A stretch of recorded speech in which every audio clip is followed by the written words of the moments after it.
Hey guys and gals, now we're here for Drakeling Game, and it's something to me on Twitter, the Gaming Dragon. Today I'm coming back at you another Let's Play episode of Minotaur Hotel.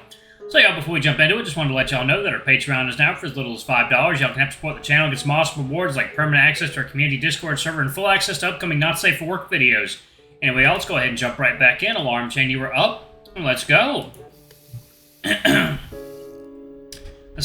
silence, horrible stench, strewn utensils, stains of food that had decomposed decades ago, and of course the revolver sitting on the counter have all been replaced. Now clean stainless steel equipment, the sounds of Luke washing dishes and the scent of the delicious food he had cooked filled the room. Must be the hearth's handiwork, you think to yourself, but would the hearth alone have brought all these people together? You rejoice in a small moment of pride, seeing and smelling what you've achieved. The Minotaur and the manager are chatting while cleaning the dishes. They don't hear your approaching footsteps. Luke veers on a short rant about what happened earlier in the morning, but Asterion changes the subject before picking up a pile of clean dishes. On the way to the cupboard, he briefly passes by the door to the cold room. He freezes, shudders, and lets out a nervous cough. After stashing the dishes, Asterion turns around, and only then does he notice your presence. Asterion? Yes? Would you like to spend a few minutes with the guests? You've been here all night. Oh, you should not worry about me. It is fine. The guest's comfort comes first. This is my duty, after all. But everyone's had their meal already. They're just chatting now. You could sit back and enjoy the company for a while. The Minotaur paces around and over your shoulder, getting a glimpse of all the commotion in the other room. His ear flicks to catch their voices, and he bites his lower lip to contain a smile. Ah, you are kind. But I shouldn't leave Luke here to wash the dishes by himself. Luke laughs loudly at Asterion's remark. Angus, shut the fuck up. It's just a bunch of dishes. I can handle this. Thank you, Luke, but Luke turns and slaps Asterion's ass with a soapy talon, leaving a small wet handprint and a little bit of foam on the Minotaur's behind. I insist. Go have fun. Asterion looks a little embarrassed as he wipes Luke's handiwork, but only for a moment. Very well. If Master insists, then, regretfully, I must obey. But would you allow me a few minutes to have dinner first? You both walk away from Luke and leave him to his task. You haven't eaten? That's alright. Of course you can have dinner. But you could bring your food to the table and eat with the others. It's up to you. I know you prefer eating alone, but if you take too long, the guests might return to their rooms. Now that is quite the conundrum, Master Alexios. How improper of me would it be to eat alongside others? However, it would be even more uncouth to hide away. Very well. You have persuaded me. Excellent. Dinner it is. Now, what do you say we take it one step further and have a drink? It's a special night. The hotel's reopening. Let's not mince words. Wouldn't you say the occasion calls for some wine? He takes a pair of glasses from the cupboard before you finish speaking. You will never find me rejecting a drink. However, I will say, tonight you are revealing quite the honeyed tongue. It is not often I let myself be persuaded to such daunting tasks. 1 second, y'all. Water time.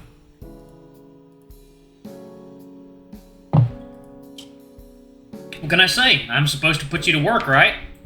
I'm only fulfilling my duty. Asterion takes his plate and a bottle of wine. What a pious lord.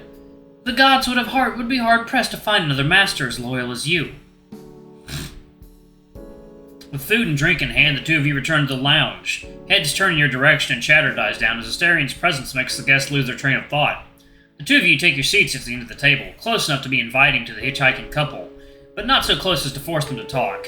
The Minotaur wastes no time in pouring a bountiful glass of wine, first for you and then for himself. Cheers to the hotel. To our magnanimous lord. To our hard-working, unrelenting keeper, to Emperor Alexios, may his reign be everlasting. Now you're just having fun. I might. Is that something Master disapproves of? Wouldn't be going along with it if I did. Asterion downs his wine. His Adam's apple bobs with each of his gulps until his glass only has a transparent film of purple. He takes a good look at it and swishes the final drop of wine around before refilling it. Am I not overstepping boundaries? Today has been such a lovely day, but I admit I've been forgetting my place. You don't have to be so formal, it's fine. What's wrong with cracking a joke?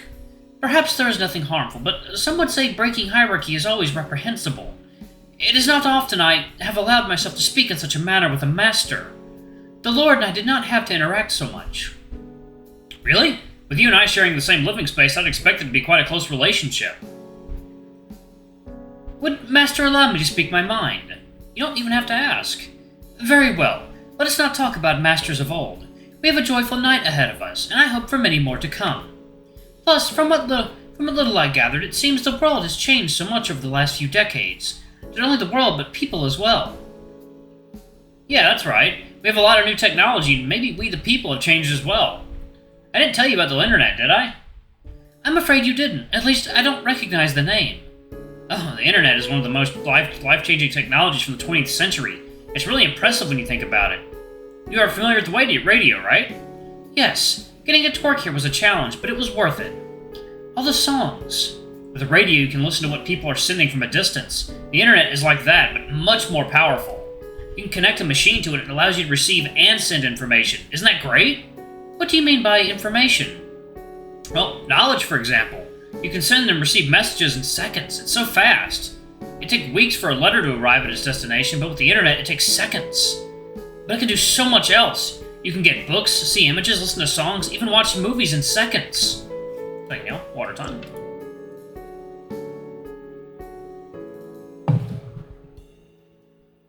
You had to wait for books to arrive at the hotel, right?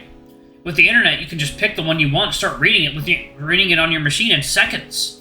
And unlike the radio, you can make your own stuff and send it to the web for other people to enjoy as well. And nowadays, we even have what we call 3D printers. You can, let's say, find the information for a bracelet printed out with the machine.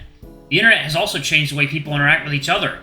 Since you can send messages, photos, and videos instantly with friends, family, and acquaintances, being apart from people is not much of a limiting factor anymore. You know what a pen pal is, right, Asterion? I do. I'm familiar with the concept. Now that takes me back. It may sound silly to you, but back then it was called pen friend. And when I heard this British guest say pen pal instead back in the 30s, I just found it hysterical. Well, those aren't a thing anymore, at least not now how they used to be. In a sense, people still maintain long-distance friendships, but communication is instant, so I think the nature of those exchanges is not quite the same. Did you have a pen friend yourself? No, I'm afraid not. I did think about it a few times while sorting the hotel's mail. Perhaps I would have enjoyed it, but I told myself I didn't have the time for it. But when I did, I'd come up with another excuse. I suppose I was ashamed, most of all. Ashamed of what, if you don't mind me asking? I'd feel weird talking about my life if my hypothetical pen friend ever asked about it. It would be most prudent to lie, would it not? And make up a story about me. But then it didn't feel worth the effort, and it was also hard teaching how to send letters to the hotel in the first place. I did exchange correspondence with old guests here and there, but I didn't make a habit out of it.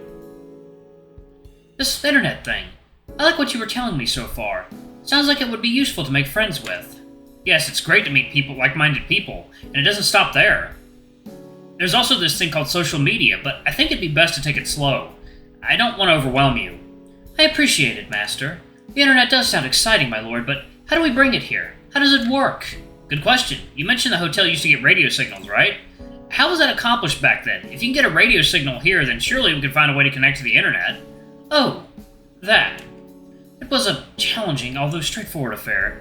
We repurposed an old piece of equipment. It's an old thing dating back to when the realm was created. The Masters used it to communicate with the outside world. Before radio, it was used to send and receive letters, and before that, as a dock of sorts. We've repurposed it for a number of tasks over the centuries. Oh, that's interesting. What is this machinery like? How does it work? It's not a machine. It's more of a thing the gods left behind, perhaps not realizing how extensively it could be repurposed. If this internet is anything like the radio, then I am hopeful it can be done. Water time.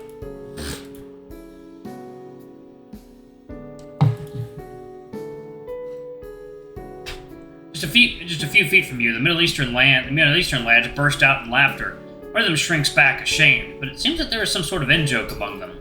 You hear the sound of glass shattering near the bar. No one seems to react to it, but Luke's fuck elicits yet another round of laughter from the guests. The South American worker sitting next to the bars stare incredulous as the Griffin sweeps the shards of glass with his bare feet, completely unfazed into a corner and away from wherever the guests might walk past. As Luke walks back behind the bar to, you hope, grab an actual broom and clean the mess, he winks and gives both men finger guns before disappearing into the kitchen. Both you and Asterion can feel it amidst the bustle that fills the lounge, that mixture of heavy melancholy and light fluttering hope swelling in your chests. Only now do you realize how silent the hotel has been so far. No footsteps breaking the hallway's monotony, no voices to bring new thoughts skittering into one's mind. The hotel's stagnant air made the both of you lethargic. And tonight, after 80 years of silence, that beast is vanquished. You look to Asterion, your newfound partner in crime, and his eye brims with the very same emotion. The voices, the raucous laughter, the broken glass, the occasional look cast over at the Minotaur and at you. It is like a liberation. You slouch in your seat, drifting down to this current of self-satisfaction while Asterion downs another glass of wine. Perhaps your smile makes you approachable. Over the next 10 minutes, 2 guests make their way over to ask a few questions and thank you for your hospitality. The same cannot be said for Asterion. As joyful as he may be, no one spares him a word, although you do catch a number of sideways glances aimed in his general direction. You try to integrate the Minotaur in the conversation, but you're met with the same walls time and time again. First, Asterion no longer displays the eloquence from earlier, and second, the guests cannot contain their stuttering around him. You scoot closer to the Minotaur when attention turns away from the both of you. Sorry, is this too much for you? If you don't want to stay, that's fine. Oh, no, I'm enjoying it here, I really am. Everyone's so lively. I missed this. It is just that, so many voices at once, it is a tad confusing. It's easy when I'm talking only with you, but it's been a long while since I've been around so many people. I'm sorry. Don't be sorry, none of this is your fault. Do you want to leave? The Minotaur swirls the wine in his cup, more as a distraction than any attempt to draw out its aroma. He downs it, leans back in his chair, and enjoys the spreading warmth from the chest to extremities. No, I just need a while to get used to it. Asterion gazes at his wine glass, tinted purple from the last remaining drops. The Minotaur lets out a cough, clearing his throat from the burning sensation. When he looks back, he needs a second to focus on you. He moves with a languid deliberation, delighting in how tipsy he's getting. The Minotaur's relaxation, however, raises a tense silence. His eyes, drowsy as they may be, betray an intense purpose. What is Asterion thinking? The two of you remain in silence, alone in your thoughts but not lonely. His ears flicker once, twice. They strain to drown out everything else, the laughter, the chatter, dragging chairs, and clinking of cutlery, and focus on you. Second, y'all. It is water time.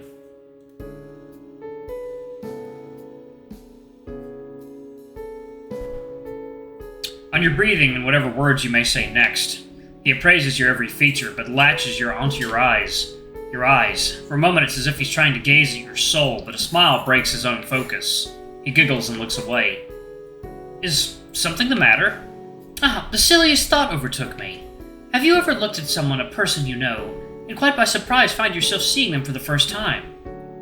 What a precious thing. For a moment there it felt as if I had only just met you. And yet, you were so familiar, Alexios. Maybe you were confusing me with a guest from a long time ago. No, that's not it. I'm sure of it. If I can't place my finger, perhaps not as a guest. No, surely not a master. Oh, this old mind of mine. Where is this coming from? I was trying to point it out. What is it about you that's making... I thought it could be your eyes, but... No, it isn't the way you look, but now I just... Have you ever felt as if you had hummingbirds tickling at the back of your skull? That's what I was feeling. But now I'm just looking back, thinking of a friend here and there. Isn't it sweet to taste old memories? I'm sorry, I don't know where I'm going with this. But remembering all my old friends, it feels as if they're all here again. It's just you and me, but I feel... Maybe I should be thankful for... Oh? The conversation around you wanes and dies down. That is until you both notice a chair being dragged close to Asterion and you. This music, oh my god. Love it. Alright, y'all, thanks so much for watching. Don't forget to like, comment, subscribe, ring that notification bell, and before I leave, I'm going to give a shout out to my lovely patrons. Thank you to all our bronze tier patrons. We appreciate all y'all are donating to the channel. It's greatly appreciated. And for our silver tier patron, Cade Silverman, thank you so much for going a little bit more above and beyond. It really, really helps us. You have no idea. And for our gold tier patron, Amr, thank you for being the most awesome person in existence. L sent the icon to you, so I hope you love it. Hope you like the work we're putting back into you because of the money that you were giving to us. We love that. We appreciate it. It lets us afford nice things here. Anyway, if y'all want to be on the list of patrons, it's as little as $5. And anyway, I love you all. I'll see y'all in the next video. Bye-bye.